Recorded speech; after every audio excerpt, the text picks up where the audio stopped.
అందరికీ శుభోదయం. నా పేరు రణ్వీర్. నా పేరు శ్రేయ. ఈ రోజున మేము అల్లూరి సీతారామరాజు ఏకపాత్ర అభినయం చేస్తున్నాం. వచ్చావా? ఇంకా చావు. ఒక సీతారామరాజు చనిపోతే లక్షలాది సీతారామరాజులు ఉద్భవిస్తారు. ఒక్కొక్కళ్ళు విప్లవ వీరులై విజృంభించి బ్రిటిష్ సామ్రాజ్యాన్ని కూకటి వేలతో పికిలిస్తారు. ఇక్కడ కాదురా, ఇక్కడ కాల్చు. ఇంకా చెప్పింది చాలు, ఈ సమయం అయిపోయింది. శుభోదయం అందరికీ. నా పేరు తులసి రాధాకృష్ణ. నేను ఈరోజు కవి గురించి చెప్పబోతున్నాను. నేను 9వ తరగతి నుంచి వచ్చాను. ఆ కవి పేరు దశభరణి శేషప్రసాద్. ఆయన నటుడు ఇంకా కవి. మా స్నేహితుడు ఆ కవి గురించి చెప్పబోతున్నాడు. ఆయన తల్లి లక్ష్మీ నరసమ్మ, ఆయన తండ్రి రామలింగేశ్వర రావు. ఆయన పశ్చిమ గోదావరి జిల్లా పోడూరు మండలం జగన్నాథపురం అలా అమ్మమ్మ గారి వెళ్ళు. ధన్యవాదాలు. ఇప్పుడు మేము వైద్య రంగంలో జరిగే కొన్ని సంఘటనల గురించి నాటకం చేస్తున్నాం. ఇప్పుడు మనకి ముగ్గురు ఉన్నారు. కృష్ణ అన్నయ్య, ప్రహాస్ తమ్ముడు, జయచంద్ర డాక్టర్. ఒకనాడు ప్రహాస్ కి జ్వరం వచ్చిందని కృష్ణ డాక్టర్ దగ్గరికి తీసుకువెళ్ళాడు. డాక్టర్, మా తమ్ముడికి అస్సలు బాగోలేదు, చాలా జ్వరంగా ఉంది. సరేనమ్మా, నేను చూస్తా. అలా డాక్టర్ వైద్యం చేస్తున్నాడు. ఆ సమయంలో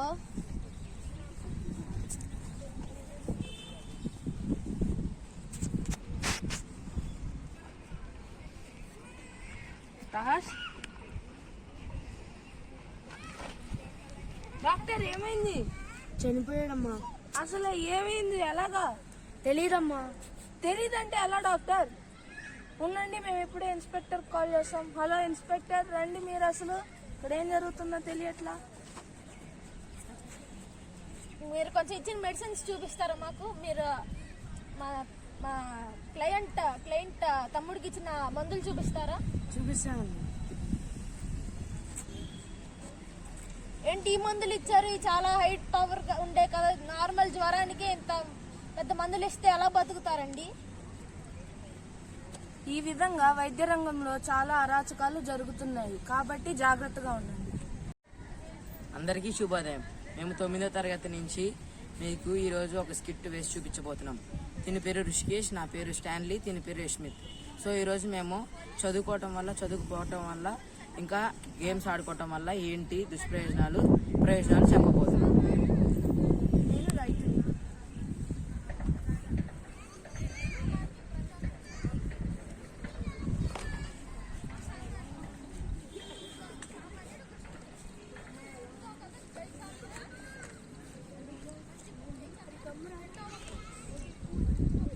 నేను విద్యార్థిని.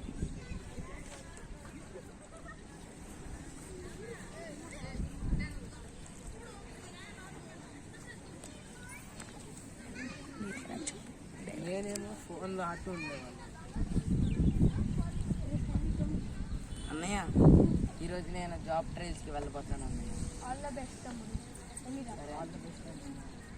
సరే తమ్ముడు, మరి నువ్వేం చేస్తున్నావు? నేను ఆడతాను. ఎప్పుడు గేమ్సే కాదు, నీకోసం నేను ఇంకా అన్నకి ఉద్యోగం వస్తే అన్నయ్య, వద్దు. గేమ్స్ ఆడితే చెడిపోతారు, చాలా చెడు అలవాట్లు వస్తాయి. నేను అన్నయ్య వేరే రాష్ట్రానికి వెళ్ళి నీకోసం మంచి మంచి పుస్తకాలు చేస్తాం, చదువుతావుగా? ఇంకా అన్నయ్య ఉద్యోగం నుంచి వస్తున్నాడు, చూద్దాం అలా వచ్చింది. అన్నయ్య జాబ్ ట్రయల్స్ లో సక్సెస్ అయిన అన్నయ్య. గుడ్ తమ్ముడు, గుడ్. అన్నయ్య, తమ్ముడిని కూడా జాబ్ ట్రయల్స్ పంపిద్దాం అన్నయ్య. తమ్ముడు, జాబ్ ట్రయల్స్కి వెళ్తావుగా, సాధించుకొని రావాలి. All the best. ఇదిగో తమ్ముడు, ఈ సర్టిఫికేట్తో వెళ్ళి ఇంటర్వ్యూ మీట్ అవుతుంది. అన్నయ్య, ఎలాగన్నయ్య తమ్ముడు ఇప్పుడు ఎలాగొచ్చింది తమ్ముడు? జాబ్ ఓకే తమ్ముడు, నీకోసం నేను ఇంకా మీ పెద్ద చిన్నయ్య వేరే ఊరు రాష్ట్రాలకు వెళ్ళి బుక్స్ తెస్తాం, బాగా చదువుకోవాలి.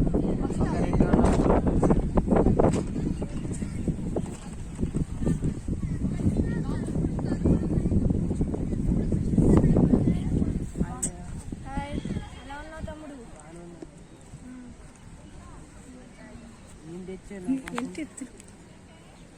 నా కోసం ఏం తెచ్చారు? నీకోసం మంచి మంచి పుస్తకాలు తెచ్చాము.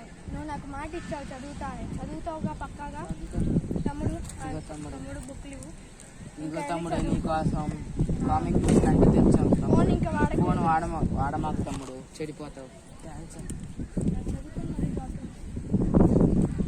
ఒక నెల తర్వాత అన్నయ్య నాకు ఈ మంత్ శాలరీ 20,000 పడింది అన్నయ్య. గుడ్, మన ఇంటి అవసరాలకి బాగా పనికి వస్తాయి తమ్ముడు. గుడ్ తమ్ముడు, చూసావా నువ్వు ఫోన్ చూడకుండా బుక్స్ చదివి దాని వల్ల ఎంత ఉపయోగాలు వచ్చాయో నీకు. Thank you. అందరికీ నమస్కారం. నా పేరు జగదీష్. నేను 9వ తరగతి నుంచి వచ్చాను. ఈరోజు నేను తీసుకున్న అంశం భారతీయ నిజ చరిత్ర. ఇప్పుడు వరకు మనం మా సోషల్ టెక్స్ట్ బుక్లోనూ వీటిల్లోనూ చూసింది అసలు చరిత్ర కాదు. ఎందుకంటే వీటిల్లో మొఘళ్ళు, ఫ్రెంచ్లు వీళ్ళ గురించే ఉంది. కానీ మన భారతీయ అసలు చరిత్ర లేదు. కానీ మొఘళ్ళు వీళ్ళకు ముందు చంద్రగుప్త మౌర్యుడు, కాకతీయ సామ్రాజ్యం, అశోకుడు వంటి చాలా మంది రాజులు పరిపాలించారు. కానీ వాళ్ళ గురించి ఒక పారాగ్రాఫ్ కూడా చెప్పలేదు మన టెక్స్ట్ బుక్ల్లో. మొన్న 8వ తరగతి చదువుతున్నప్పుడు శ్రీకృష్ణదేవరాయల గురించి మా తెలుగు టెక్స్ట్ బుక్లో వచ్చింది. అది సోషల్ టెక్స్ట్ బుక్లో కూడా లేదు. ఇప్పుడు కొంతమందిని మనం అడిగితే కాకతీయ సామ్రాజ్య రాజధాని అడిగితే ఎవరూ చెప్పలేరు. అది ఓరుగల్లు, ప్రస్తుత వరంగల్. మనం ఎప్పుడు రాముని తండ్రి దశరథుడు అనుకుంటాము, కానీ దశరథుని తండ్రి ఎవరో తెలియదు మనకి. మన భారతీయ నిజ చరిత్ర మన పెట్టకుండా మన టెక్స్ట్ బుక్లో ఫ్రెంచ్ రెవల్యూషన్ ఇలా వాళ్ళు పెట్టారు. ఇవన్నీ పెట్టడం వల్ల మనకి మన నిజ చరిత్ర తెలియటం లేదు. మొన్న మధ్య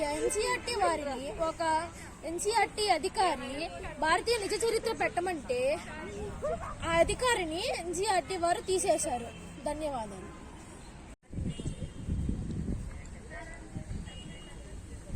అందరికీ నమస్కారం. మేము 9వ తరగతి చదువుతున్నాం. ఇవాళ మేము ఇల్లలకగానే అనే అంశంపై నాటకం చేయబోతున్నాము. అమ్మ అన్నం పెట్టవా, ఆకలిస్తుంది. సరే నేను ఒకటి అడుగుతా అమ్మ, పెట్టే ముందు నా పేరేమిటమ్మా? నీ పేరు అమ్మనే. మేము పుట్టినప్పటి నుంచి నిన్ను అలానే పిలుస్తున్నాము. సరే అమ్మ, అన్నం పెడతాం, తర్వాత వెళ్ళి చదువుకోండి. ఎలా ఉన్నావు అమ్మా? నేను బాగున్నానమ్మా, నువ్వెలా ఉన్నావు? నేను బాగున్నానమ్మా. అల్లుడు గారు ఏది? ఆయన బాగున్నారమ్మా, ఆయనకి పని ఉంది. నా పేరేమిటమ్మా? నీ పేరేంటమ్మా? నువ్వు మాకు పెద్ద పాపేగా. సరే అమ్మా. హాయ్ శారదా, ఎలా ఉన్నావు? హాయ్ ప్రమీల, బాగున్నాను. నా పేరు శారదానా? అవును, నువ్వు 10వ తరగతిలో ఫస్ట్ వచ్చావు. అలాగే నీ చదువులు BA వరకు పూర్తి చేసుకున్నావు. నువ్వు మ్యూజిక్లో అన్నిటిలోకి నీకు టాలెంట్ చాలా బాగా ఉంది. నిజమా ప్రమీల?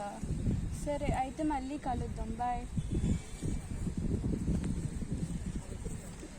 ఇప్పుడు మనకి ఈ నాటకం బట్టి అర్థమయ్యేది ఏంటంటే, స్త్రీలు వాళ్ళకు పెళ్ళైన తర్వాత కూడా వాళ్ళకున్న ప్రతిభలను మర్చిపోకుండా వాటికి పదును పెట్టాలి. ధన్యవాదాలు.